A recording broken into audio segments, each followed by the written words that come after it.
আসসালামু আলাইকুম। নতুন আরও একটি রেসিপি দেখার জন্য আপনাদের সবাইকে স্বাগত জানাচ্ছি। খুবই সহজ আর সাধারণ কিছু উপকরণ দিয়ে আজকের এই রেসিপিটি আপনাদের সাথে শেয়ার করব। আজকে তৈরি করব নতুন আলু দিয়ে চিকেন কারি। আশা করি রেসিপিটি ভালো লাগবে। রান্নার শুরুতেই আমরা একটা মশলার মিশ্রণ তৈরি করে নিব। তার জন্য এখানে নিয়ে নিচ্ছি 1 চা চামচ আস্ত জিরা, সাথে দিয়ে দিচ্ছি 1 চা চামচ মৌরি। এবার দিয়ে দিচ্ছি 10-12টার মতো কালো গোলমরিচ, 4টা এলাচ, 4-5টা লবঙ্গ আর ছোট 2 টুকরো দারুচিনি। এবার এই মশলাগুলো হালকা করে একটু তেলে গুঁড়ো করে নিতে হবে, আর যেটা আমরা রান্নার শেষের দিকে ব্যবহার করব। এবার রান্নাটা করার জন্য চুলায় একটা প্যানের মধ্যে নিয়ে নিচ্ছি 5 থেকে 6 টেবিল চামচ পরিমাণ তেল। আমি এখানে সয়াবিন তেল দিয়েছি, আপনারা চাইলে সরিষার তেল দিয়ে ওই রান্নাটা করতে পারেন। প্রথমে আমরা এই তেলের মধ্যে আলু ভেজে নিব। আমি এখানে বড় সাইজের 4টা আলু এরকম 2 টুকরো করে নিয়েছি। এবার এই তেলের মধ্যে আলুগুলো দিয়ে দিচ্ছি, সাথে দিয়ে দিচ্ছি সামান্য একটু লবণ আর দিয়ে দিচ্ছি সামান্য একটু হলুদের গুঁড়ো। এবার নেড়েচেড়ে আলুগুলো হালকা করে একটু ভেজে নিতে হবে। আলুগুলো আমি এখানে প্রায় 4-5 মিনিটের মতো ভেজে নিয়েছি। আলুগুলো ভাজা হয়ে গেছে, এবার তুলে নিচ্ছি।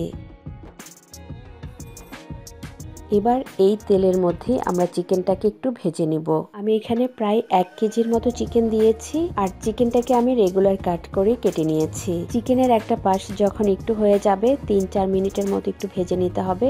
এবার আমি চিকেনগুলো উল্টিয়ে দিচ্ছি। এবার নেড়েচেড়ে চিকেনগুলো আমি প্রায় 4-5 মিনিটের মতো একটু ভেজে নিব। চিকেনের কালারটা যখন এরকম চেঞ্জ হয়ে যাবে, এবার আমি তেল থেকে চিকেনটাকে তুলে নিচ্ছি। এই তেলের মধ্যে রান্নাটা করে নেব। এবার এই তেলের মধ্যে দিয়ে দিচ্ছি 2টা তেজপাতা, 4টা এলাচ, 4-5টা লবঙ্গ, 3 টুকরা দারুচিনি, 10-12টার মতো কালো গোলমরিচ আর দিয়ে দিচ্ছি 3টা শুকনা মরিচ। এবার এই সমস্ত মশলাগুলো একটু ভেজে নেব। এই মশলাগুলো যখন ভাজা হয়ে যাবে আর সুন্দর একটা ফ্লেভার ছড়াবে, এবার এখানে দিয়ে দিচ্ছি 1 কাপ পেঁয়াজ কুচি। এবার পেঁয়াজগুলো নেড়েচেড়ে হালকা করে একটু ভেজে নিতে হবে, তবে পেঁয়াজগুলো কিন্তু লাল করব না। আমার এখানে পেঁয়াজগুলো ভাজা হয়ে গেছে। এবার এখানে বাটা মশলা দিয়ে দিতে হবে। প্রথমেই দিয়ে দিচ্ছি 1 টেবিল চামচ আদা বাটা, 1 টেবিল চামচ রসুন বাটা, 2 টেবিল চামচ পেঁয়াজ বাটা। এবার পেঁয়াজের সঙ্গে এই বাটা মশলাগুলো আরো প্রায় 1-2 মিনিটের মতো একটু ভেজে নিব। মশলাগুলি সুন্দর করে ভাজা হয়ে গেছে। এবার এখানে দিয়ে দিতে হবে গুঁড়া মশলা। দিয়ে দিচ্ছি আধা টেবিল চামচ লাল মরিচ গুঁড়া। ঝালের পরিমাণটা যে যতটুকু খেতে পছন্দ করেন সেভাবেই কমিয়ে বাড়িয়ে দিবেন। দিয়ে দিচ্ছি 1 চা চামচ হলুদের গুঁড়া, 2 চা চামচ ধনিয়া গুঁড়া, 1 চা চামচ জিরার গুঁড়া, দিয়ে দিচ্ছি পরিমাণ মতো লবণ। এবার এই সমস্ত মশলাগুলো তেলের মধ্যে 1-2 মিনিটের মতো একটু ভেজে নিব। তেলের মধ্যে মশলাগুলো ভেজে নিলে সুন্দর একটা ফ্লেভার হবে। মশলাগুলো 2-3 মিনিটের মতো ভেজে নেওয়ার পর এবার এখানে দিয়ে দিচ্ছি সামান্য একটু পানি। পানিটুকু দিয়ে মশলাগুলো খুব ভালো করে একটু কষিয়ে নিতে হবে। মশলাটা যখন এরকম খুব ভালো করে কষানো হয়ে যাবে, এবার এখানে দিয়ে দিতে হবে 2 টেবিল চামচ টক দই। আমি যেহেতু ব্রয়লার মুরগি রান্না করব, তাই আমি এখানে 2 টেবিল চামচের মতো টক দই দিয়ে দিচ্ছি। আর এই টক দইটা দেওয়ার ফলে ব্রয়লার মুরগিতে যে একটা গন্ধ থাকে সেটা থাকবে না। এবার মশলাটা খুব ভালো করে নেড়েচেড়ে কষিয়ে নিব। মশলাটা এখানে খুব ভালো করে কষিয়ে নিয়েছি, আর তেলটাও কিন্তু উপরের দিকে ভেসে উঠেছে।